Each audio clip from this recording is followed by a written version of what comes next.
Hi, Dyslexic Genius here, Brett Hurt. I'm back on the finish of the Edison C rebuild part 2. So I'm going to discuss a couple of things. First, you want to make sure that you clean your diaphragm in sudsing ammonia and get them clean. And you also want to take a flashlight and hold it underneath like this and see if you have any pinholes in your diaphragm. And I didn't have any pinholes. I did that on the other one like that. The other thing is, I reinserted the limit bar right here, like an Edison diamond disc phonograph. But if you see this one, my angel will focus in, this one right here is rusted in place. This is why we oil things. I took the limit bar out of this reproducer, cleaned it up, and then I re-oiled that little thread in and screwed it back in. On these, you have the linkage, a little bitty screw, and a long shaft screw right here.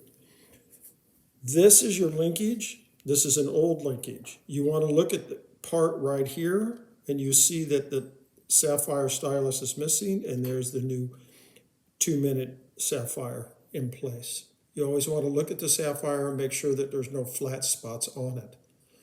You have to realize, I'm going to do this, that the linkage, I'm going to use the one that doesn't have a sapphire, fits right in here, like that. And that little black screw right here, just a minute, that little screw is what screws in to your linkage to hold it in place. Screws where? Right through here. There's 2 upright pieces, and it goes through there, and it's threaded on this side. And it'll be sitting just like that. You'll notice that the linkage has a big hole, a big end, and a small end. The small end goes onto the diaphragm.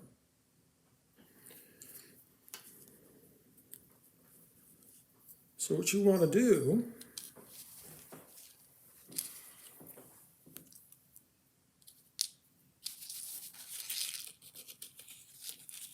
and you really want to have something to hold those little screws in.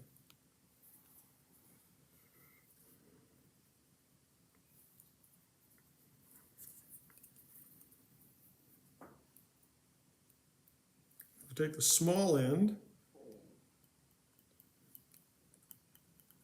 and you're going to insert it into the linkage.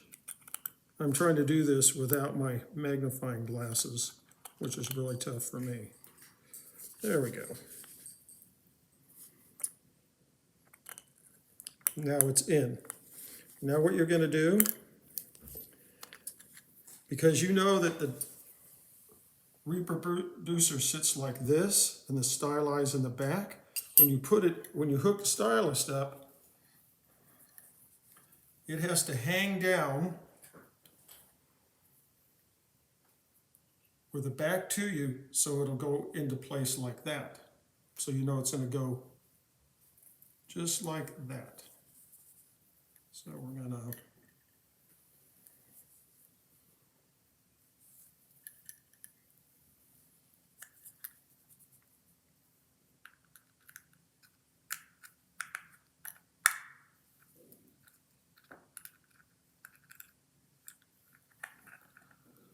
and now we have the linkage in.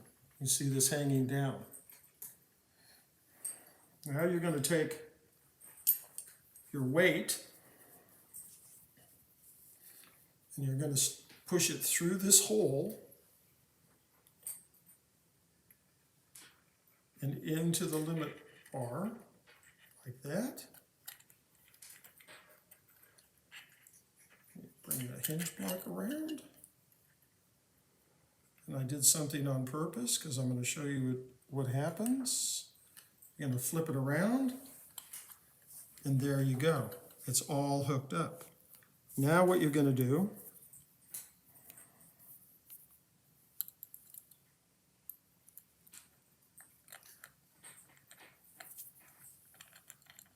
is you're going to set it in place like that. And the next thing you're going to do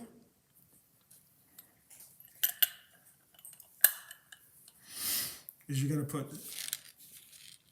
the screw for the half nut back here where everything screws together.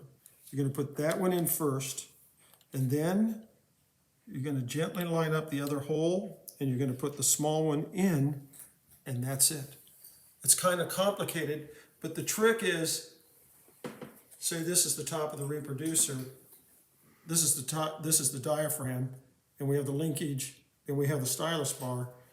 You're just going to kind of feed them through and kind of flip it over so it ends up just like that. And then you put those last two screws in. You want to make sure that the limit bar in here is inside the loop. And you could hear the diaphragm when I was hitting it, putting it together, and about tightening the gaskets and checking for a blow leak, air leak on those. This is a lot of fun, and that's my tip for the day.